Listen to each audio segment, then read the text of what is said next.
of the upcoming MotoGP season, with the sun shining down on the south of Portugal. Starting as he means to go on, the quickest in Portimao was reigning world champion Pecco Bagnaia with a time of 1:38.7. The Italian was only 0.46 seconds off the Portimao in-race lap record, set by Bagnaia himself, a time which demonstrates just how important this test is ahead of the championship start in earnest. Just 0.23 seconds slower came Mooney VR46 Racing Team's Luca Marini, who maintained his astonishing form from the previous test in Sepang, albeit this time on the wrong side of Bagnaia. Less than a shade slower was Aprilia Racing's Maverick Vinales, with a gap of just 0.2 seconds. That means it's not quite total Ducati domination on day one in Portimao, but the Bologna-based factory look content with their setup, and their riders seem comfortable with the minor changes made. At the end of the first day of action, 6 Ducatis finished in the top 10, with a particularly impressive performance coming from Gresini Racing's Alex Marquez. The Catalan briefly enjoyed top spot before slipping to 4th for the day. Meanwhile, his teammate Fabio Di Gianantonio was taken to hospital for a checkup after a crash late on.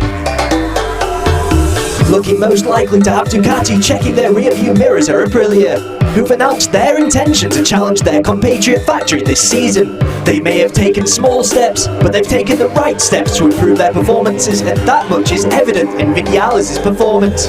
Meanwhile, teammate Aleix Espargaro finished 12th, 0.005 seconds outside of the top 10.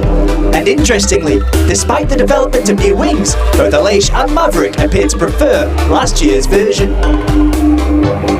One rider who does seem to like the changes on his bike is Monster Energy Yamaha's Fabio Quartararo, who was trying lots of different front-end setups and exploring what can be done now the new aero has been fitted. He finished in 8th, while teammate Franco Morbidelli, who was trying different chassis today, finished 21st.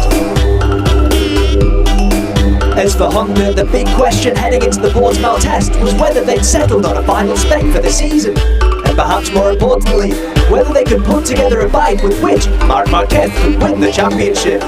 The volume of new parts and changes they're making means that's still up for debate, but Marc's determination isn't in doubt, with the 30-year-old getting right back on track in new leathers after his fall at turn 14. The pressure's on, but Marquez still has his eyes on the prize. That being the case, teammate Joan Mir finished ahead of him in 14th. However, neither were the quickest of the Honda bikes, with LCR Honda Castrol rider Alex Rins finishing top of all the Honda machines in 11th.